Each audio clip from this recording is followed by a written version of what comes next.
satisfaction.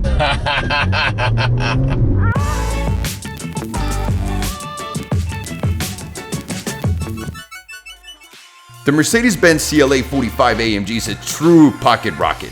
These German subtle beasts might only have a 2.0-liter turbocharged 4-cylinder engine, but out of that tiny engine, they're able to squeeze 375 ponies. That takes this car from 0 to 60 in just 4.5 seconds. But these are just stats. Allow me to translate them for you. So what does that translate into? And that translates into a lot of fun.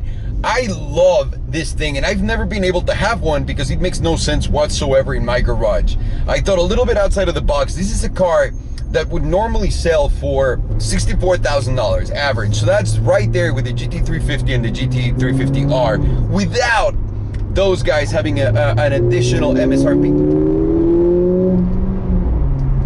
Oh man, this is a whole different experience than those cars. It's right there in the price range. It's a lot of fun. It's very sporty. I think this is for someone really young. You kids are so spoiled. I wish we would have had a car like this back in the day. So let's start with it. Number one, the sound, the crackle, completely different because this is a very small engine. As we said, it's a 2.0-liter 4-cylinder engine that produces 375 horsepower. So big noises are not going to be that. It's not that rumble that you get in the 350. Oh, can you hear the crackle from the throttle? How amazing is that? So noise, it's different. It sounds great. It's obviously not a manual, but it's a sequential automatic gearbox that this has. And it's not bad. It doesn't lag. It's actually been shifting pretty well ever since I got the car. I haven't missed a single one. I think I missed just now the upshift.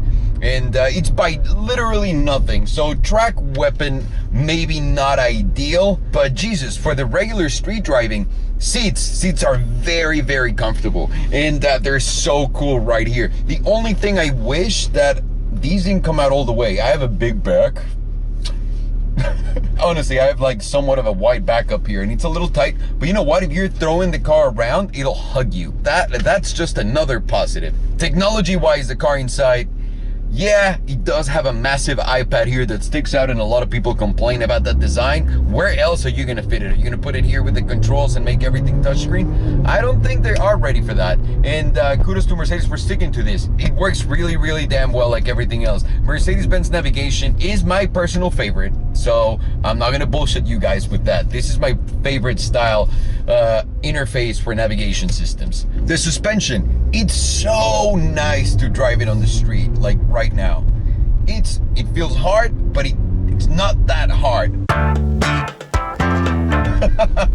I'd say it's right there with the 350, which is a good thing, trust me there. Oh, I can't stop doing that. Visibility all around, I mean, come on guys, this is a Mercedes. It's perfect. Everywhere you look around, you can see really, really well. And on top of that, you have the blind spot assists from the mirrors. So I think you're pretty covered there, pretty covered. Sound system, this is actually a Mercedes, so the sound system is actually better than any other car we've driven so far. And that is no surprise to anyone because it's really well put together. The styling outside, so this is like a baby CLS, and when the CLS came out, I thought it was the most gorgeous car on earth. So obviously the way it looks from the outside is one of my favorite things. The only thing is I do wish it had bigger wheels, but other than that, what a beauty. We can't really talk about the Mustang, the Corvette, or this one that we've driven so far without talking about gas mileage. This is obviously going to be your best bet because it's, again, a 4-cylinder 2.0-liter engine. So your gas mileage is going to be off the chain. The AC works flawlessly here. I know it's a weird thing to mention, but it got the car really, really cool, really, really fast. And that's a huge plus. A massive sun. Oh. You hear those? Come on. For $64,000 retail. Oh, you kids in your cars, I'm telling you, you're so lucky. Spacious.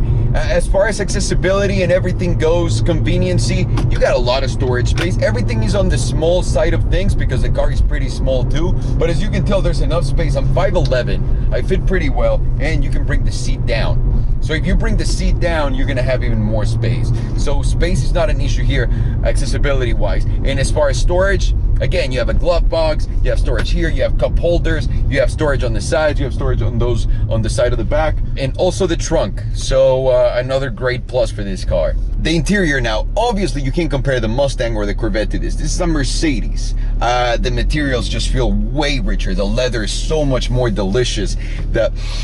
Even the way it smells. Yeah, this is a new car. The first Mustang we drove was a new car, but this, you know, it's proper. It's proper. Proper leather, proper wood, proper everything, proper boners, you know. Whatever the fuck that means. How easy is it to maneuver and park? As easy as they get. It's a very reasonable size, so I don't think anyone's gonna have a problem placing the car at any point.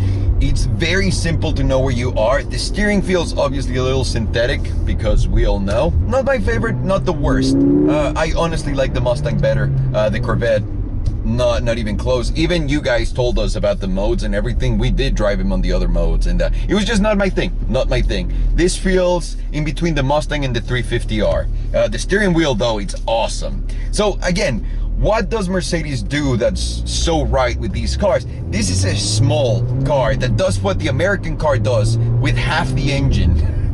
So, you know, it's up to you. Styling, the materials obviously in these are better. Resale value probably on the Mustangs is going to be better for a little bit, simply because they're hot right now. They're limited. They're coming in very slowly.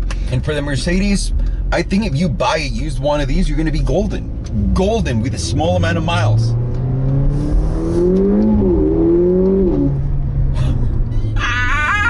I should not be enjoying this car this much, by the way. I really should not. So what do you think, Cupbangers? Where would you rate this one? Let me just say, for my personal opinion, if I were going to school, like high school or college, this would be the car I would love to drive. It's badass, it's understated, it's sporty, and it looks cool, but it's not too flashy. It's right there in the middle. The noise it makes when you're driving, I mean, it can only be beat by just honestly different preferences, because the noise is so tasty. It is. So what kind of person would drive this? I think the cool kid in high school, the cool kid that goes to college, that, you know, doesn't need all the attention. He likes to drive. He enjoys that drive to get from A to B and wants a little bit more than a normal everyday performer. Because I guarantee you this would be a blast on the canyons when you're just driving this non-stop hard. Oh man.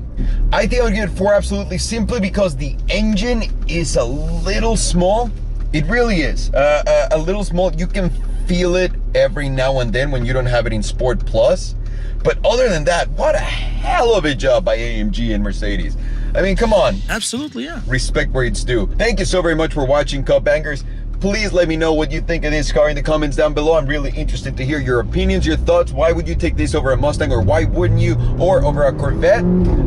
Thank you very much for watching. Have a good one. And I'm Alejandro, and I do not approve this message. See you later, bitches!